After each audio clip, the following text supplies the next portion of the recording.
Hi everyone, मेरा नाम है पायल और आप सभी का स्वागत है अनअकैडमी पे।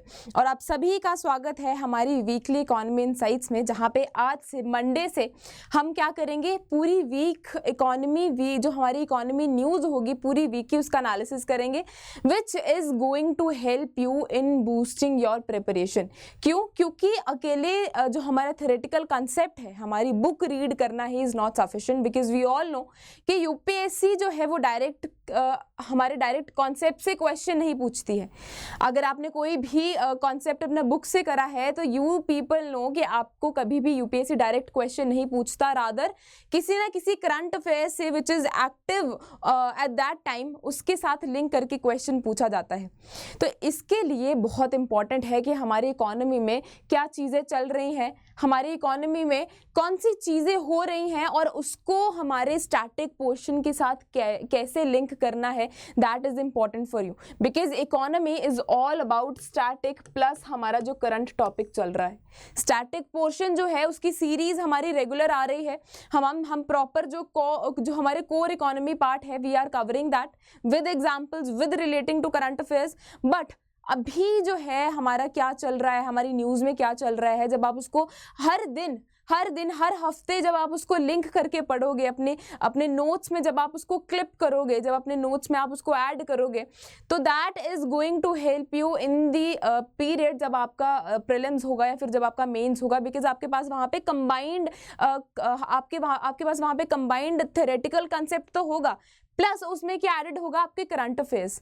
तो वहाँ पे आपको कितना हेल्प करेगा, उस टाइम तक आपको कंसिस्टेंट रहना है मेरे साथ इकोनॉमी वीकली में, ताकि आपको उस टाइम पे हेल्प हो। तो जैसे हम कंसिस्टेंटली अपने इकोनॉमी के लेक्चर्स कवर कर रहे हैं, आज से हम मंडे से हर मंडे को हम इकोनॉमी वीकली भी कवर करेंगे, because I know I teach you economy. मेरे को पता है कि मैं कौन कौन से टॉपिक्स जो है आपके साथ कवर कर रही हूँ, तो मैं उसी तरीके से लिंक करके आपको समझाऊंगी ताकि बच्चे को क्लैरिटी हो।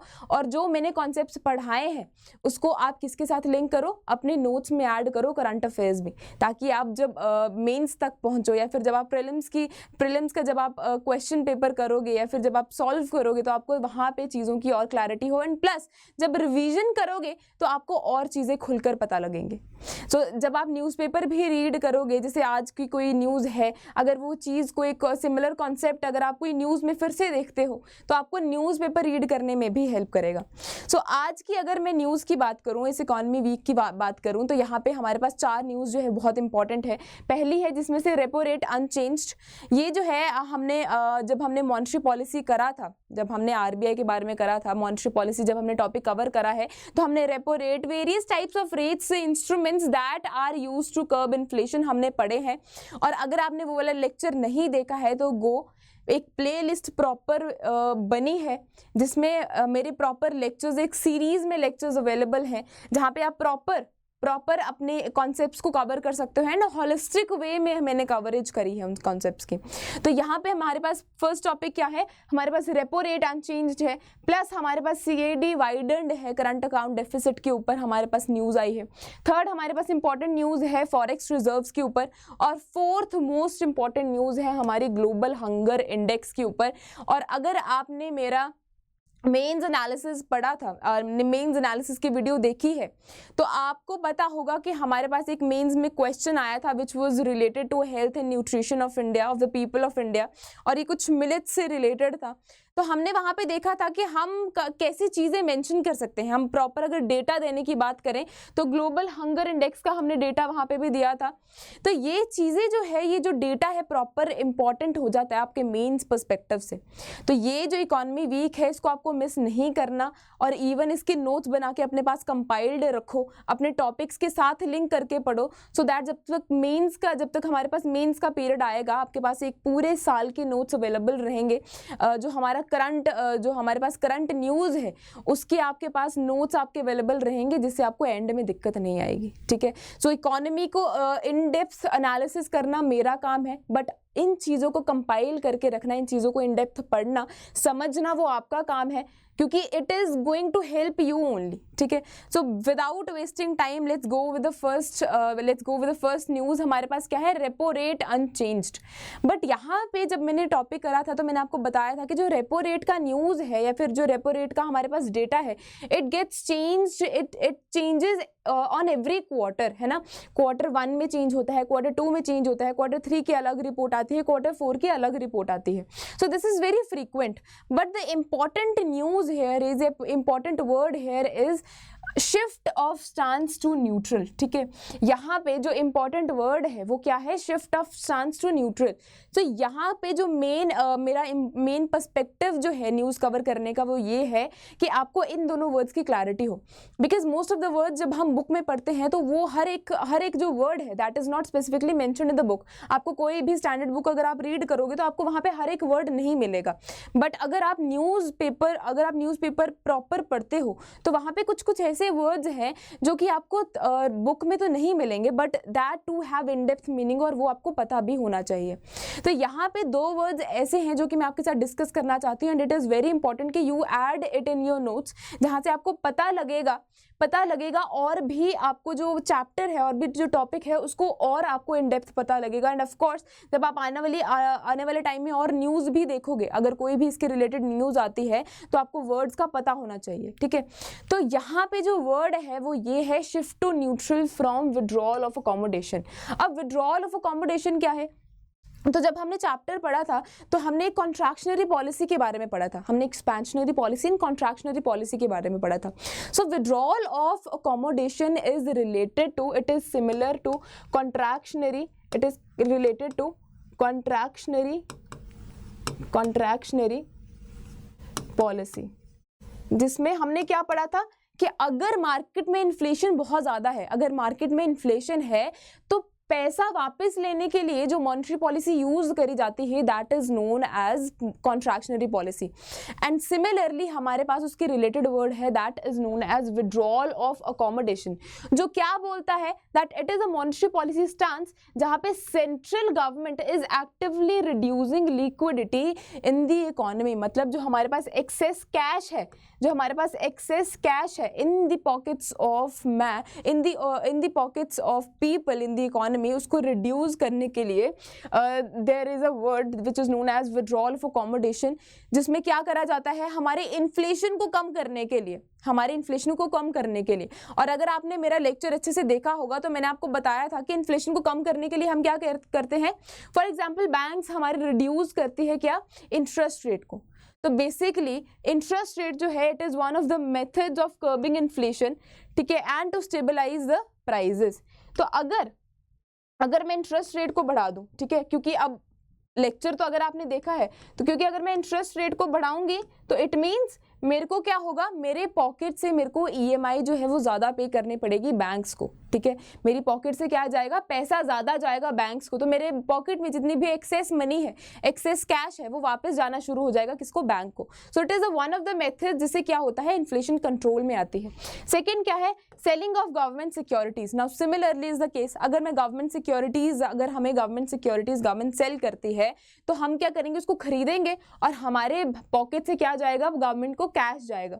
तो this is also one of the methods to curb inflation. तो यहाँ पे विड्रॉल ऑफ अकोमोडेशन क्या बताता है कि मार्केट में बहुत ज़्यादा लिक्विडिटी है और लिक्विडिटी को कम करने के लिए the RBI is using various methods to curb it, to control it. तो यहाँ पे अगर आप कभी भी सिमिलर वर्ड देखते हो, विड्रॉल ऑफ अकोमोडेशन, तो आपको याद आना चाहिए कि मैम ने क्या बताया था, it is similar to contractionary policy. Now इसकी इम्प्लीकेशंस क्या है, so it signals the central bank is prioritising inflation control, ठीक है। इससे क्या पता लगता है कि जो हमारा आरबीआई है it is prioritising inflation control, की जो एक्सेस मनी है, लिक्विडिटी है मार्केट में, उसको कम करने की कोशिश करी जा रही है। It also indicates tightening of monetary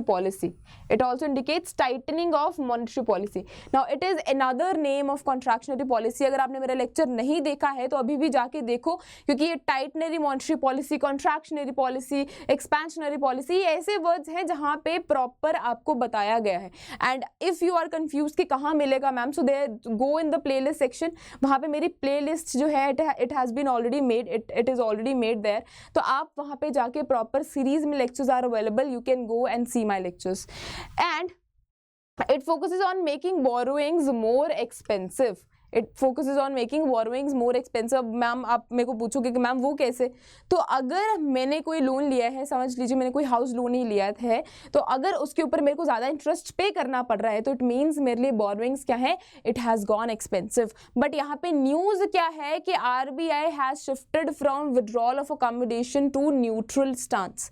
अब ये न्यूट्रल क्या है, न्यूट्रल स्टांस क्या बोलता है that central bank is neither tightening nor easing monetary policy. So basically यहाँ पे जो हमारी करंट न्यूज़ है, RBI has talked about the balanced approach, और इसकी अगर मैं इम्प्लीकेशंस की बात करूँ तो वो क्या है, so it means that the central bank recognises that the current economic conditions, चाहे वो इन्फ्लेशन हो या ग्रोथ की बात हो, that are stable in nature because the RBI is talking about balanced approach. So it is balanced and react appropriately if the conditions change.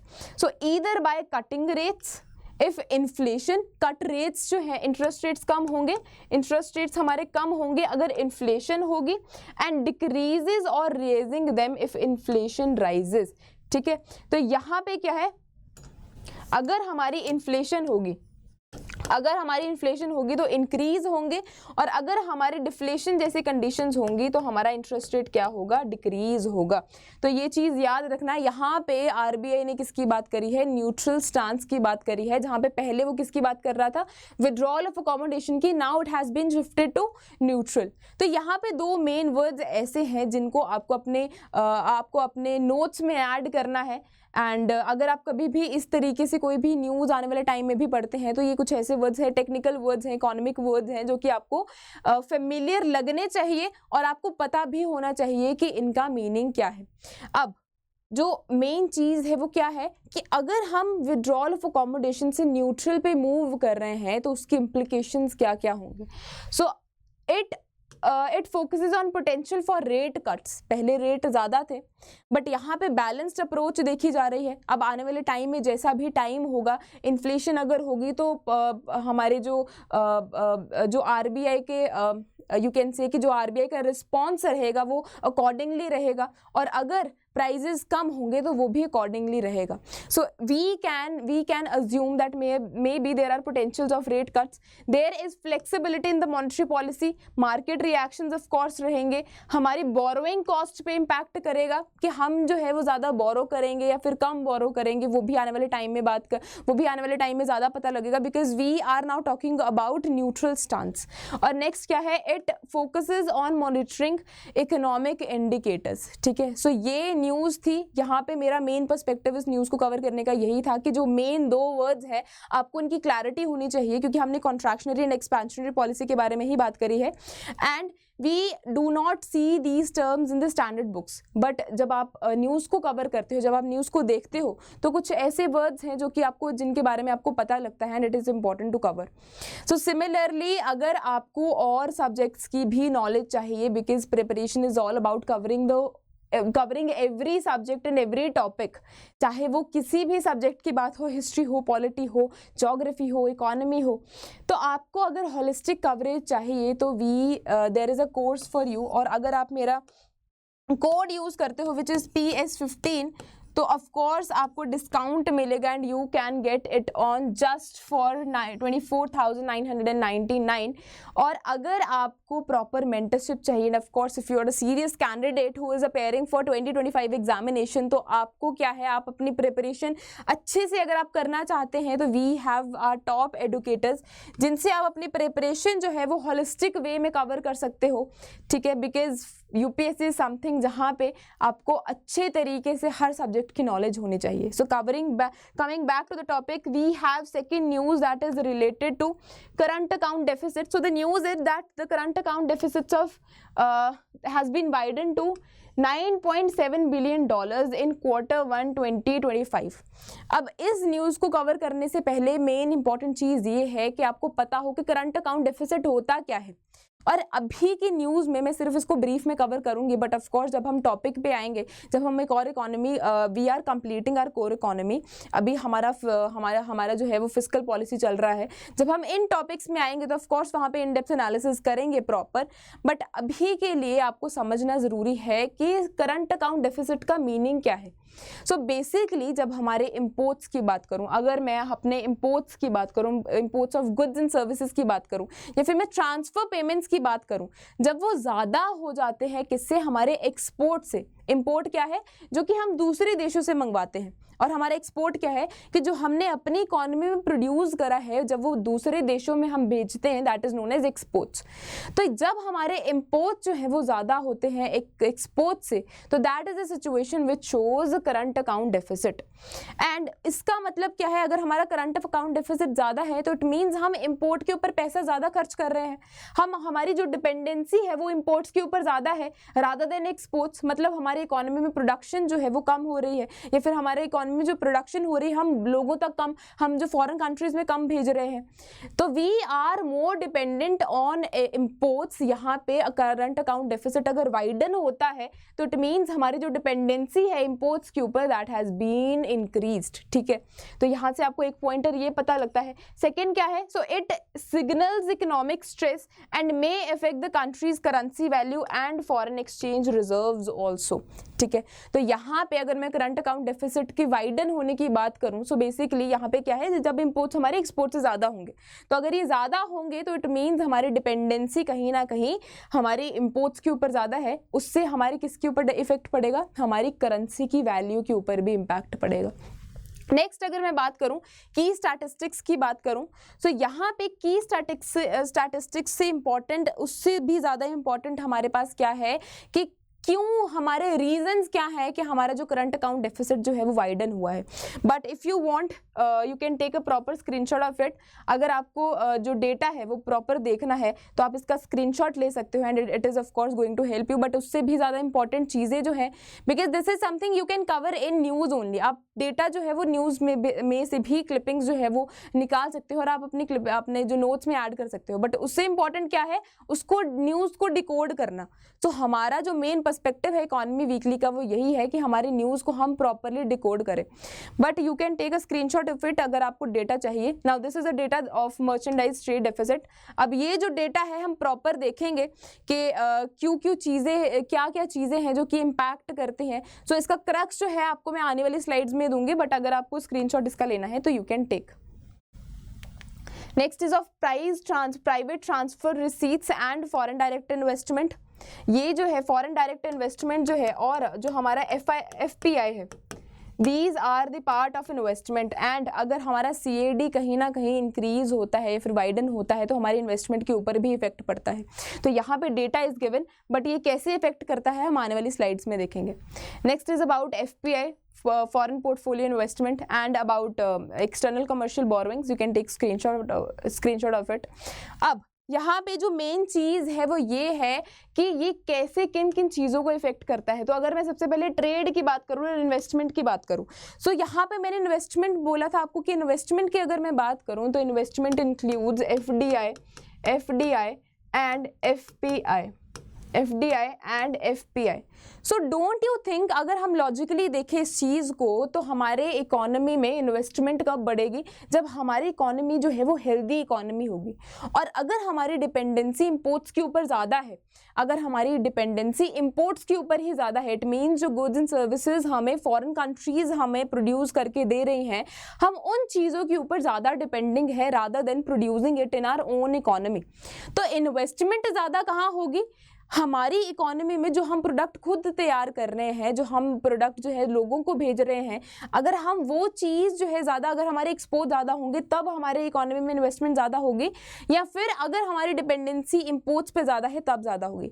So of course जब हम जो है एक्सपोर्ट्स अपने ज़्यादा कर रहे हैं, जब हमारे इकोनॉमी में production of goods and services ज़्यादा हो रही है and we are exporting it to other nations, तो हमारी इकोनॉमी में क्या ये किस चीज़ को अट्रैक्ट करेगा, इन्वेस्टमेंट को अट्रैक्ट करेगा। बट अगर हमें CAD वाइडन जैसी, अगर हमारे करंट अकाउंट डेफिसिट जो है अगर वाइडन जैसी सिचुएशन देखने को मिलती है तो इट मीन्स ये कहीं ना कहीं हमारे किसके ऊपर इम्पैक्ट डालेगा, हमारे इन्वेस्टमेंट के ऊपर। हमारा जो इन्वेस्टमेंट अट्रैक्शन है इन द इकोनॉमी ये उसको इम्पैक्ट करेगा।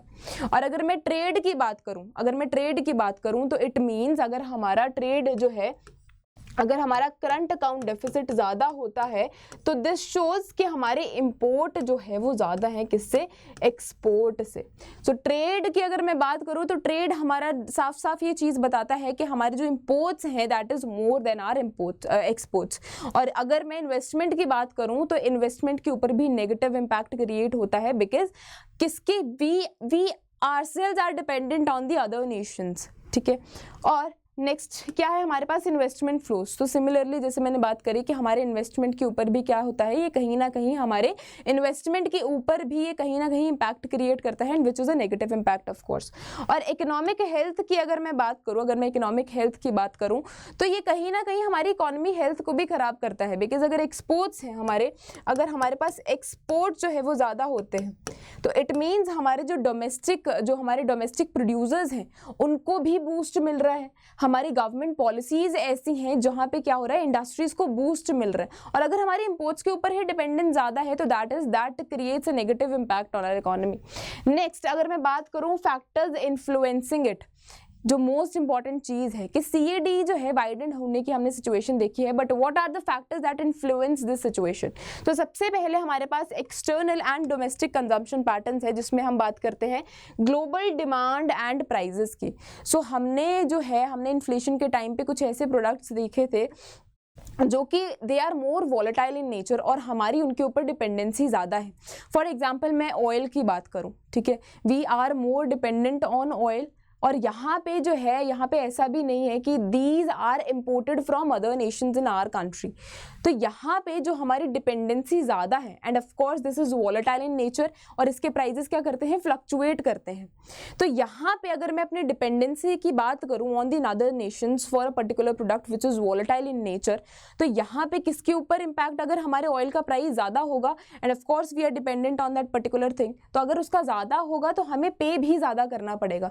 एंड दैट ऑल्सो मीन्स कि this is one of the reason जो हमारा CAD है, करंट अकाउंट डेफिसिट है, वो वाइडन जो है वो हो सकता है।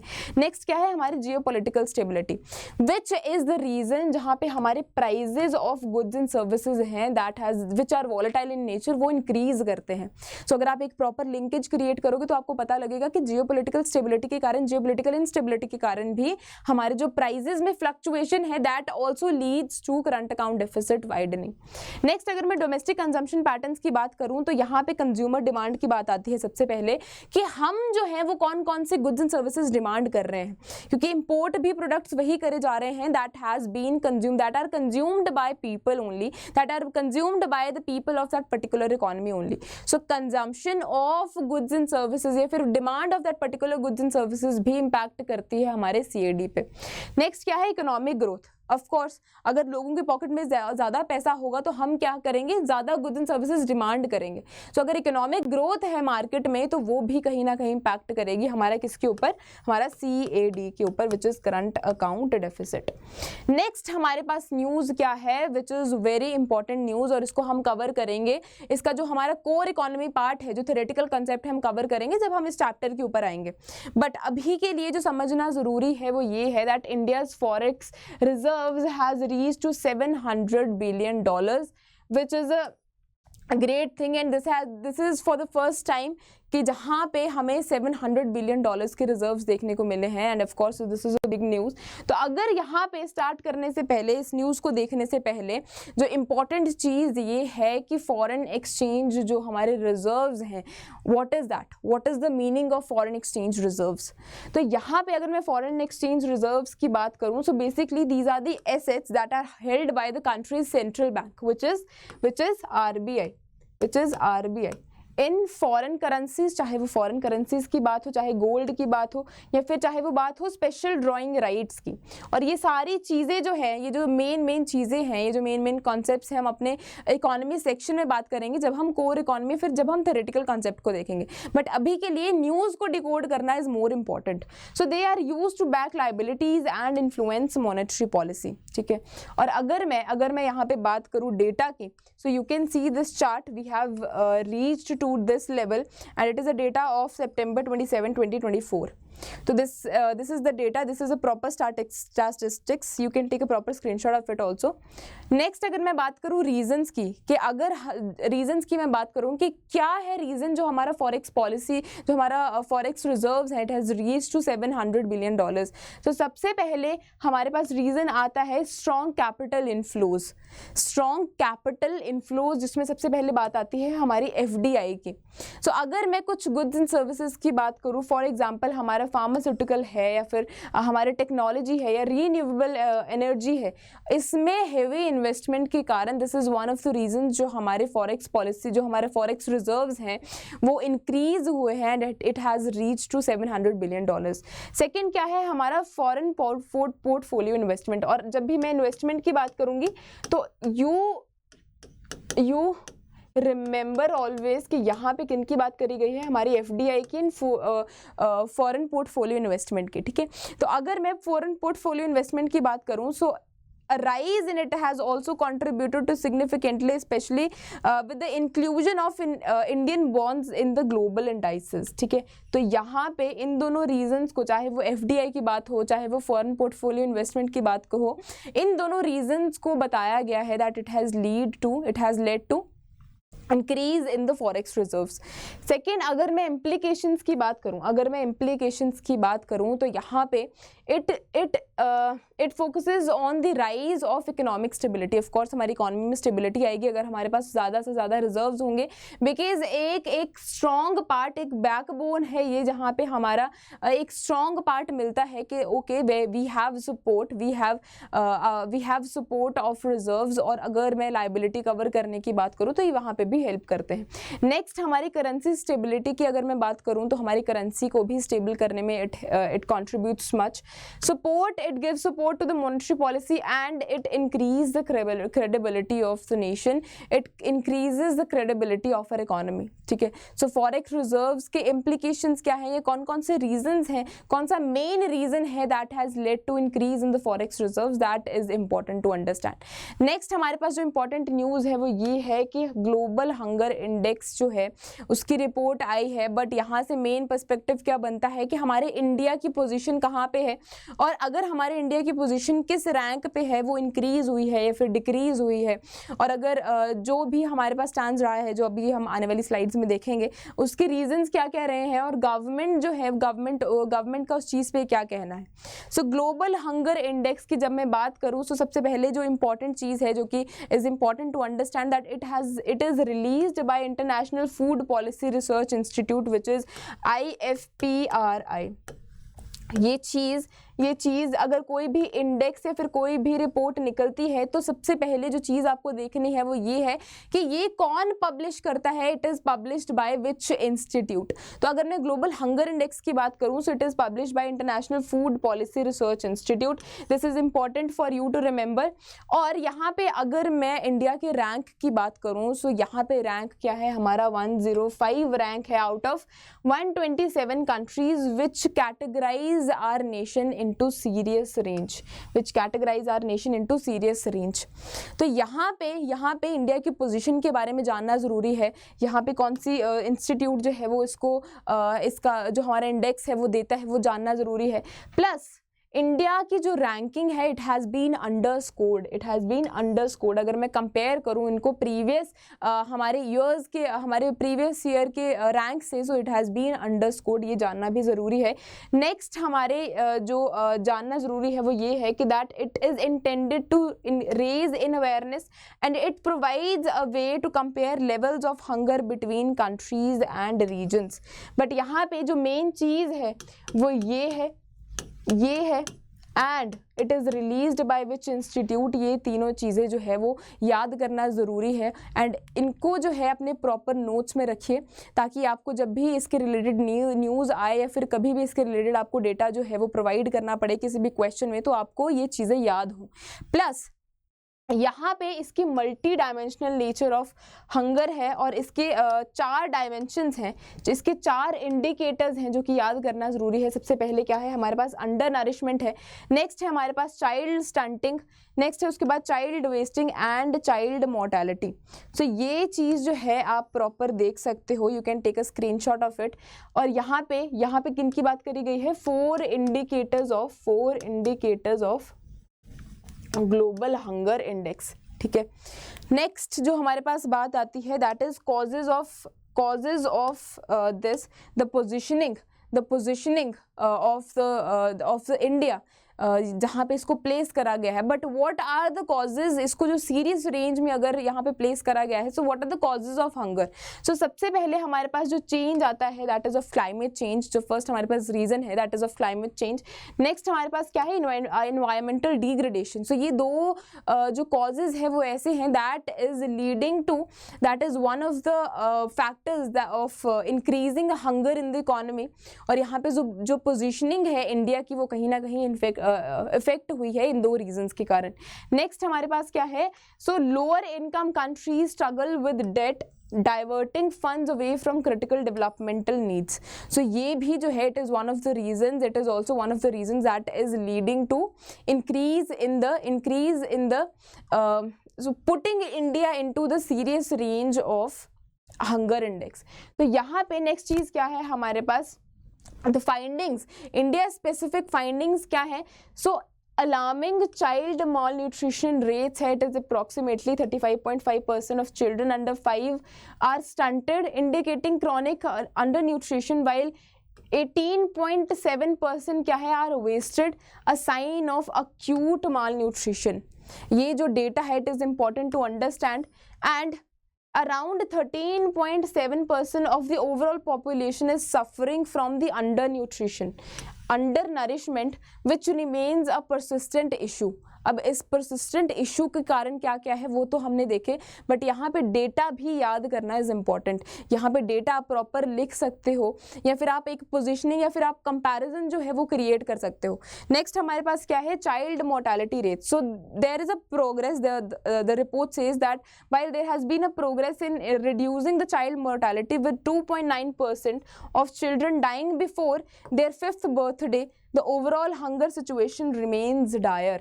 तो यहाँ पे ये जो 2 का कंपैरिजन है it is important to understand. But उसके बाद जो मेन चीज़ है वो ये है कि what are the factors that is influencing it.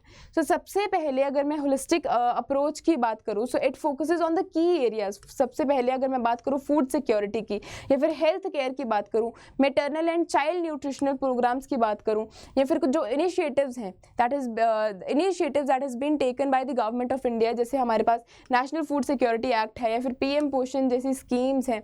तो यहाँ पे अगर इन चीज़ों को फॉलो करा जाए या फिर अगर इन चीज़ों को प्रॉपर ध्यान में रखा जाए तो we can increase the status of our nation, या यहाँ पे कहीं ना कहीं इफेक्ट जो है वो क्रिएट करा जा सकता है हमारे ग्लोबल फूड हंगर इंडेक्स में भी। और अगर आपको याद होगा जो हमने मेंस में क्वेश्चन पढ़ा था, मिलेट्स का contribution increasing the nutrition of the people of India, तो आप इस चीज़ को भी कहीं ना कहीं वहाँ पे मेंशन कर सकते हो। नेक्स्ट हमारे पास क्या है कि इंडियन गवर्नमेंट का कंसर्न क्या है। सो यहाँ पे इट इज सेड कि यहाँ पे जो डेटा है, जो हमारे पास प्रॉपर डेटा है, यहाँ पे कहीं ना कहीं जो है that is somewhere it is missing, या फिर वी कैन से कि जो इंडिया है या फिर जो पॉपुलेशन है that is diverse in nature. तो अगर हम उस अकॉर्डिंगली बात करें so the data is missing somewhere, it is inappropriate somewhere. So जो गवर्नमेंट का स्टांस है वो ये है। नेक्स्ट ये बताया गया है कि efforts and initiatives has been take by the government of India to increase it, but यहाँ पे कुछ ना कुछ कहीं ना कहीं कमी है है, that is of course leading to the India's position to the severe range. Next यहाँ पे बात करी गई है इंप्रूवमेंट ओवर टाइम। सो यहाँ पे बोला गया है कि the initiatives that has been taken by the government, for example जो हमने पीएम पोषण की बात करी या फिर हमने बात करी हमारे और इनिशिएटिव्स की, जैसे हमारे पास नेशनल फूड सिक्योरिटी एक्ट है। So it has led to increase in the situation, it has led to improvement in the situation over time. Next हमारे पास यहाँ पे एनजीओज के साथ भी कोलैबोरेशन की बात करी गई है कि we have tried to collaborate with various by contributing various efforts with various organisations also, so that हमारे जो हंगर इंडेक्स जैसा जो हमारे पास हंगर जैसा प्रॉब्लम है, that is severe, that is persistent in nature in our economy, उसको reduce करने का ट्राई करा जाए। Next, addressing the socio economic factors has also led to the betterment of such situation. तो यहाँ पे हमारी गवर्नमेंट का स्टांस ये है, एंड ऑफ कोर्स अगर हम इन चीज़ों को, अगर हम इस इंडेक्स को ध्यान से ले या फिर सीरियसली ले, तो यहाँ पे सिचुएशन को कहीं ना कहीं बेटर करा जा सकता है और भी पॉलिसीज़ या फिर स्कीम्स लेकर आई जा सकती हैं जहाँ पे जो सिवियर या फिर परसिस्टेंट प्रॉब्लम है विच इज़ अ हंगर, इसको रिड्यूस भी करा जा सकता है और इसको हम काबू में भी ला सकते हैं।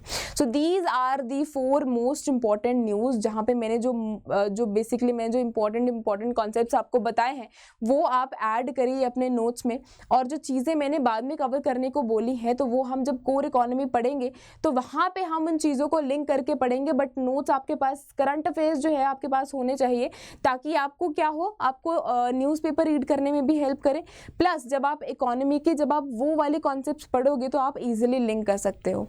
सो थैंक यू सो मच। आज के जो इकोनॉमी वीकली में 4 ही इंपॉर्टेंट न्यूज़ थी। नेक्स्ट हम और भी इंपॉर्टेंट न्यूज़ कवर करेंगे जो नेक्स्ट वीक की इकोनॉमी की न्यूज़ होगी, and I am very sure कि आपको जो प्लेलिस्ट में जो वीडियोस हैं you are covering it, you are watching it completely, और आप उसको अपने स्टैंडर्ड बुक से के साथ कंबाइन करके पढ़ रहे हो, एंड प्रॉपर नोट्स भी बना रहे हो, because this is the most important time for you. जब अगर आप प्रीलिम्स के लिए अपेयर करना चाहते हो तो यहाँ पे जो ये वाला पीरियड है, यहाँ पे आप अपनी कोर इकोनॉमी या फिर कोई भी और सब्जेक्ट की भी मैं बात करूँ तो यहाँ पे आप प्रॉपर अपने आप को टाइम दीजिए, जो कोर कॉन्सेप्ट्स है उनको कवर कीजिए, और उसके आसपास जब हमारे पास रिवीजन का टाइम आएगा तो ऑफ कोर्स हम उसको वहाँ पे करंट अफेयर्स के साथ लिंक करके भी पढ़ेंगे। और अगर आप इकोनॉमी वीकली रेगुलर देखोगे तो you can easily it will be helpful for you at that time.